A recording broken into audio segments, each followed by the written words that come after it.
श्रीराम. साधक हो, सध्या आपण सोमवार ते शनिवार श्री ब्रह्मचैतन्य गोंदवलेकर महाराज यांच्या परंपरेतील साखरखेर्डा येथील संत परमपूज्य श्री प्रल्हाद महाराज यांचे श्री देवीदास अमृत मोहोरीला लिखित संक्षिप्त चरित्राचा आस्वाद घेत आहोत. तसेच रविवारी श्री महाराजांच्या काही भक्तांचे अनुभव ऐकणार आहोत. श्री महाराजांनी 1973चा हनुमान जन्मोत्सव परतूरला साजरा केला. त्यावेळी परतूरचे पद्माकरराव डोल्हारकर वकील, त्यांच्या पत्नी वत्सलाबाई, त्यांचे सर्व बंधू व त्या सर्वांच्या धर्मपत्नी अशा बहुतेक सर्वच डोल्हारकर कुटुंबियांनी महाराजांकडून अनुग्रह घेतले. परतूरमधील व आजूबाजूच्या परिसरातील अनेकांनी महाराजांकडून नाम घेतले. पद्माकरराव डोल्हारकरांकडे महानैवेद्य झाला.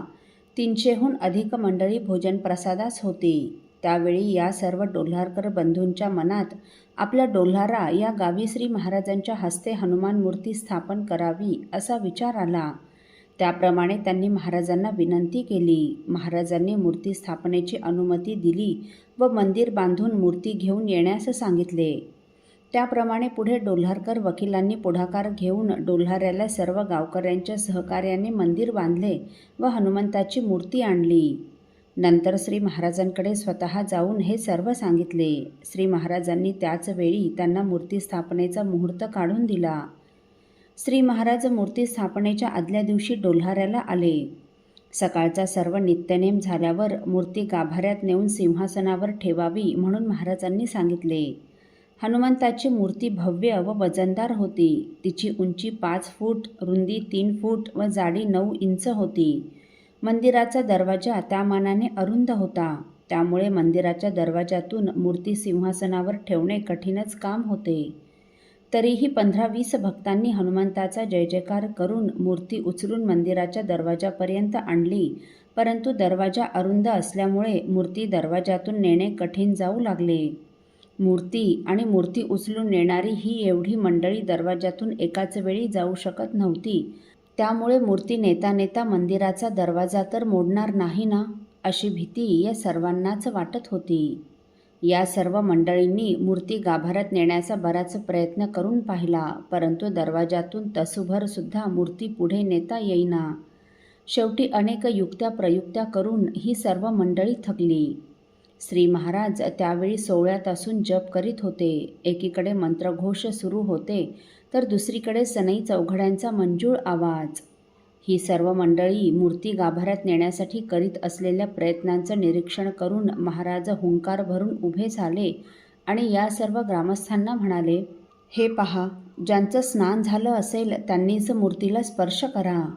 स्नान झालेले तिथे केवळ 8-9 जणच होते. श्री महाराजांनी स्वतःच्या हातात पहार घेतली आणि पहारीच्या आधाराने व हनुमंताच्या आविर्भावात महारुद्र हनुमान की जय अशी गर्जना करीत या सर्वांच्या मदतीने मूर्ती उचलली आणि काही क्षणातच दरवाजातून आत आणून आतील चौथऱ्यावर ठेवली, सिंहासनाधिष्ठित केली. त्यावेळी महाराजांनी आपला कद गुडघ्याच्या वर मांड्यापर्यंत लंगोटाप्रमाणे खोचला होता. त्यावेळचे त्यांचे ते रूप आणि त्यांचा तो सर्व आविर्भाव पाहून तेथील सर्व उपस्थितांना महाराज साक्षात हनुमंतच भासू लागले. नंतर महाराजांच्या शुभ हस्ते हनुमान मूर्तीची विधिवत प्राणप्रतिष्ठा संपन्न झाली.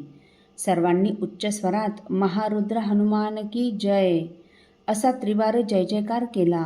नंतर नैवेद्य, आरती, प्रसाद होऊन मोठा भंडारा झाला. असो, मेहकरच्या भक्त मंडळींनी संकल्प केलेला 13 कोटी जप अवघ्या 4 महिन्यात पूर्ण केला. या जपाच्या सांगता सोहळ्यास आपण अवश्य यावे अशी विनंती मेहकरच्या या भक्त मंडळींनी महाराजांना संकल्पाच्या वेळीच केली होती. त्याप्रमाणे श्री महाराज या सांगता सोहळ्यास आले. फेब्रुवारी 1974ला श्री महाराजांच्या उपस्थितीत या 13 कोटी जपाचा सांगता सोहळा बालाजी मंदिरात अतिशय भव्य प्रमाणात साजरा झाला. फार मोठ्या प्रमाणात अन्नदानही झाले. शेवटी सजविलेल्या रथातून श्री महाराजांची भव्य अशी मिरवणूक काढण्यात आली.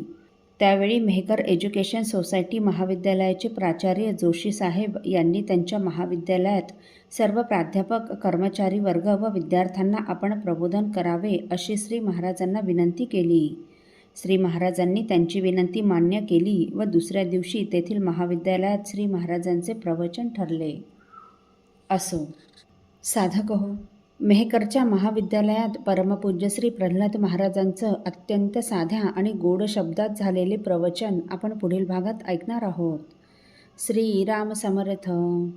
आपल्यातील कोणा श्रींच्या भक्तांना श्रींचे काही अनुभव आले असतील तर कृपया आपण मला ते 9422843253 अथवा सुनील दादांच्या 9892608401 या व्हॉट्सअप नंबरवर कळवावेत अशी नम्र विनंती. श्रीराम समर्थ.